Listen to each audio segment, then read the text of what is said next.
Hello everyone, welcome back to my channel and today we will be doing revision series of direct tax. Chapter का नाम है taxation of trust. Very important topic है. Assessment of various entities में ये part included है CMA final के topic का. तो शुरू करते हैं. Taxation of trust. तो ट्रस्ट का जो टैक्सेशन होता है वो स्लैब रेट पर होता है. देन सेक्शन 215 में चैरिटेबल का मीनिंग डिफाइंड है. तो यहाँ पर ये शॉर्ट फॉर्म याद रखें, REYMAP, रीमैप. तो रिलीफ ऑफ पोर, ई से education, yoga, medical relief, advancement of general public utility, preservation of environment and preservation of monuments of historic interest. तो अगर आपका ट्रस्ट इस चीज़ में कोई काम कर रहा है तो वो चैरिटेबल पर्पस में आता है. ठीक है. यहाँ पर एक कंडीशन है advancement of general public utility वाला, कि इसको हम लोग चैरिटेबल पर्पस के लिए ट्रीट नहीं करेंगे अगर if it involves activity of trade and business. अगर वो ट्रेड और बिजनेस को कोई एक्टिविटी करता है तो हम इसको इंक्लूड नहीं करेंगे यहाँ पर चैरिटेबल पर्पस के लिए. एक और यहाँ पे क्राइटेरिया है कि it is allowed if aggregate receipt from business activity is not more than 20% of total receipt. तो आपका जो टोटल रिसीट है ट्रस्ट का, उसमें अगर बिजनेस रिसीट आपका 20% से एक्सीड नहीं करता, इन दैट केस आपको वो अलाउ किया जाएगा. अग्रीगेट रिसीट को फ्रॉम बिजनेस एक्टिविटी वो अलाउड रहेगा. लेकिन अगर आपका 20% से एक्सीड कर रहा है तो वो हम लोग अलाउ नहीं करेंगे. अब यहाँ सीवीडीटी का एक नोटिस है जिसमें सीवीडीटी बोलता है no need to cancel registration just because receipt is greater than 20%. तो आपका बिजनेस रिसीट अगर 20% से एक्सीड कर रहा है तो रजिस्ट्रेशन कैंसिल करने का ज़रूरत नहीं है. बस उस साल जिस साल आपका एक्सीड किया है 20% लिमिट को, उस साल आपको एग्जेम्पशन नहीं मिलेगा. Exemption won't be available for that year. Next section 11(1) income of trust. यहाँ पर बेसिकली बताया जाता है कि ट्रस्ट को कौन कौन सा इनकम एग्जेम्प्ट रहेगा.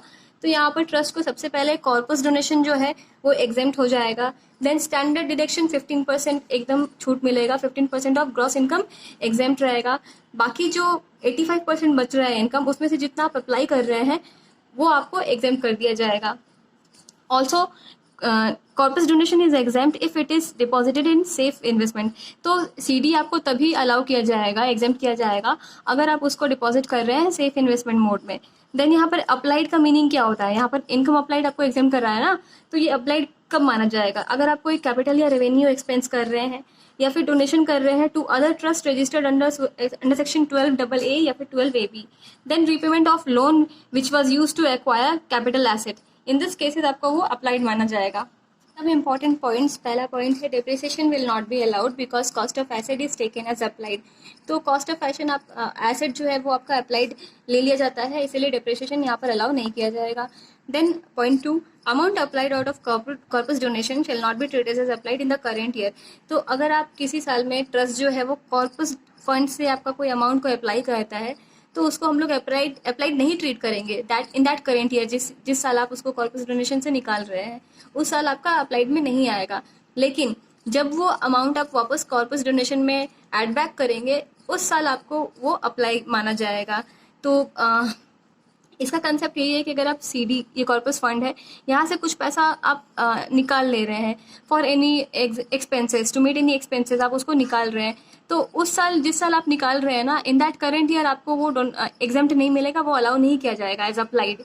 लेकिन आपको ये किस साल अप्लाइड मिल जाएगा, जिस साल आप ये जो फंड निकाले थे, when you are paying back to the corpus donation, तो उस साल आपको वो अलाउ किया जाएगा, अप्लाइड माना जाएगा. और ये भी कितना एक्सटेंड तक, जितना एक्सटेंड तक आप अमाउंट डिपॉजिट बैक करा रहे हैं. सोचिए अगर आपने 50 निकाला और सिर्फ 20 वापस रिफिल किया तो वो 20 का आपको अप्लाइड मिल जाएगा, वो भी उस साल जिस साल आपने मनी को डिपॉजिट बैक किया है to the corpus fund. Then point number 3, application from. ये भी सेम कंसेप्ट है. यहाँ पर हमारा कॉर्पस डोनेशन था, यहाँ लोन के लिए है, तो अप्लाइड उस साल नहीं माना जाएगा जिस साल आप लोन ले रहे हैं, बट वो तब माना जाएगा जब आप लोन को रीपे करते हैं. ठीक है. It will be allowed in previous year in which it is repaid. Then point number 4, donation made to any trust registered under section 12AA AB as corpus donation shall not be treated as application. तो अगर आप किसी और trust को donate कर रहे हैं as corpus donation तो उसको अप्लाई ट्रीट नहीं किया जाएगा.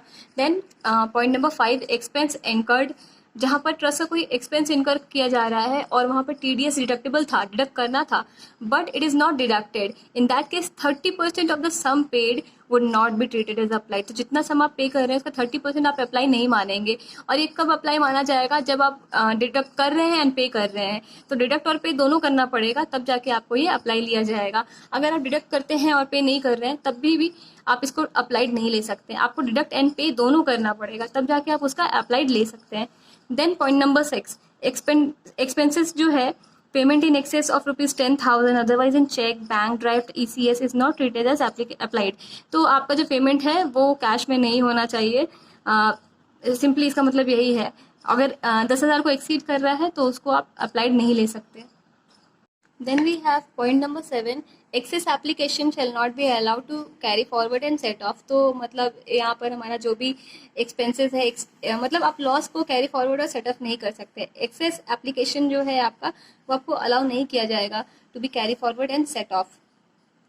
Now point number 8, if 85% could not be applied. तो यहाँ पर 85% ट्रस्ट को अप्लाई करना पड़ता है, but due to any circumstances वो अप्लाई नहीं किया कर पाया।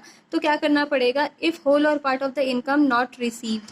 तो अक्रूवल बेसिस पे कर रही थी ट्रस्ट यहाँ पर, और जो इनकम है वो रिसीव ही नहीं हुआ है अब तक, होल या फिर part of the income outstanding है। तो वहाँ पर क्या करना पड़ेगा, SSC को सबमिट करना पड़ेगा a declaration to AO up to due date of return filing. तो रिटर्न फाइलिंग से पहले पहले आपको डिक्लेरेशन फाइल करना पड़ेगा टू AO कि ऐसा इनकम है जो अभी तक अप्लाई नहीं हुआ है, but it shall be applied in the year of receive. तो जिस साल वो इनकम मिलेगा उस साल आप अप्लाई कर देंगे, या फिर उसके इमीडिएट नेक्स्ट ईयर में अप्लाई कर देंगे।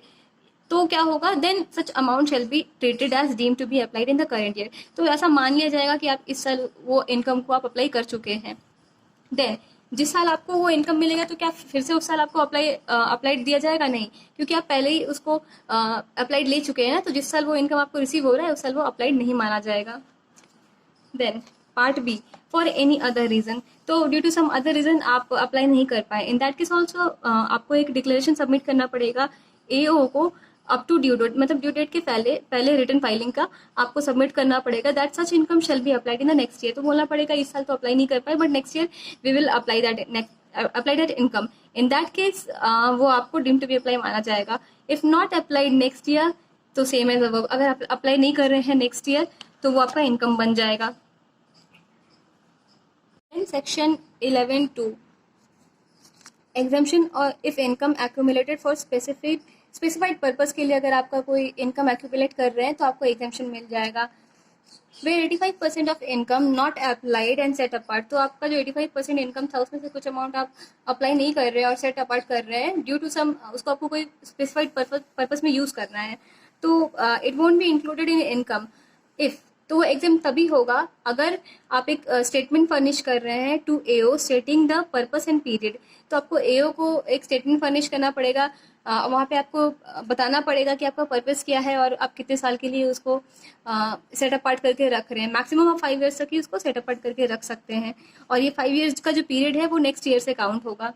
Then such money is deposited in section 11(5) safe investment.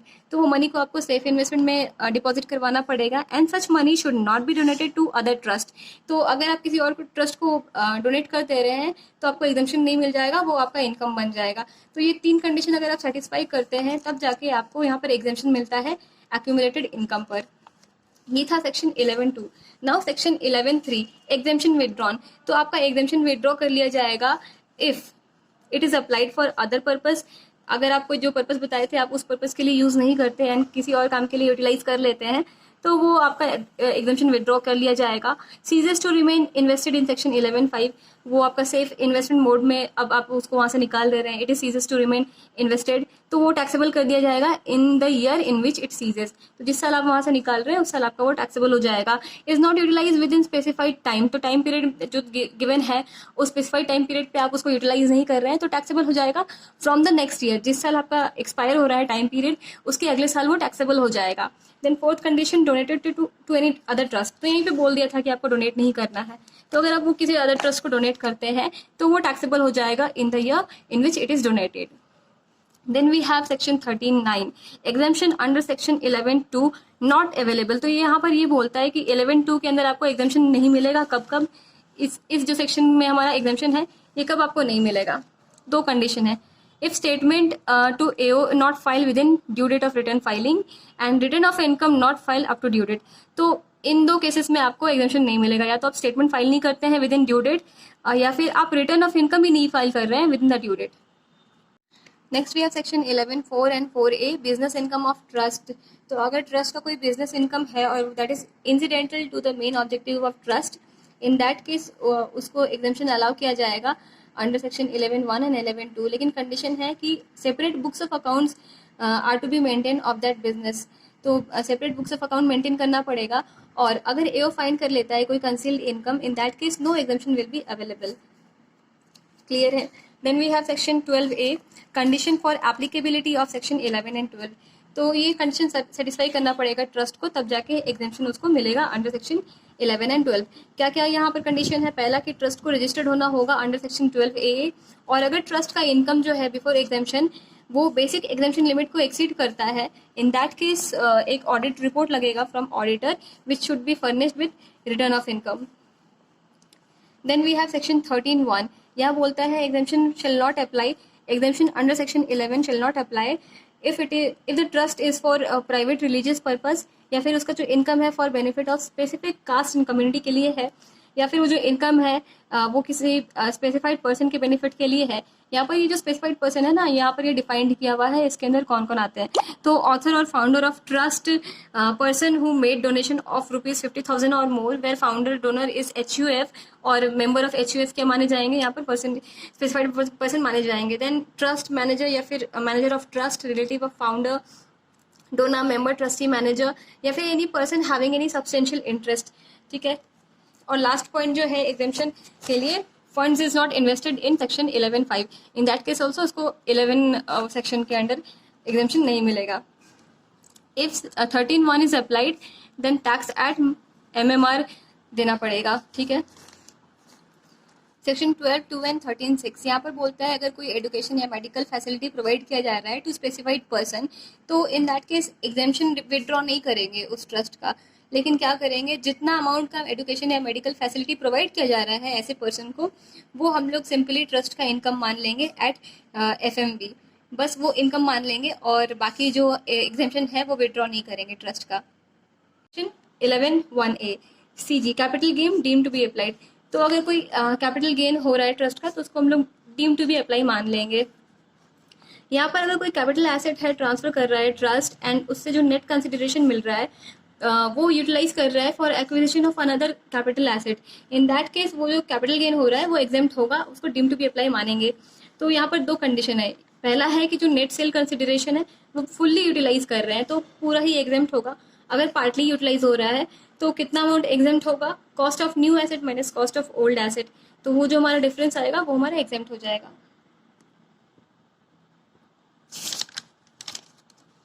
Anonymous donation section 115 BBC last section of this chapter. इस पे टैक्स पड़ेगा डायरेक्टली एट द रेट 30%. ठीक है. In excess of higher of, तो इन दोनों का जो हायर रहेगा उसका एग्जेम्पशन मिल जाएगा, बाकी पे 30% लग जाएगा. तो क्या है ये 5% ऑफ टोटल डोनेशन जो भी रहेगा, या तो वो या फिर 1 लाख रुपीज़ जो भी हायर रहेगा उसको हम लोग लेस कर देंगे, और बचा कुछ एनोनिमस डोनेशन से डायरेक्टली 30% पे टैक्स लगा लेंगे. यहाँ पर जो डोनेशन है अगर वो रिसीव्ड हो रहा है बाय होली रिलीजियस ट्रस्ट, तो उसको हम यहाँ पर 115 BBC में टैक्स नहीं करेंगे. Taxable under 115 BBC if made with specific direction to be utilised for education institution और hospital run by such trust.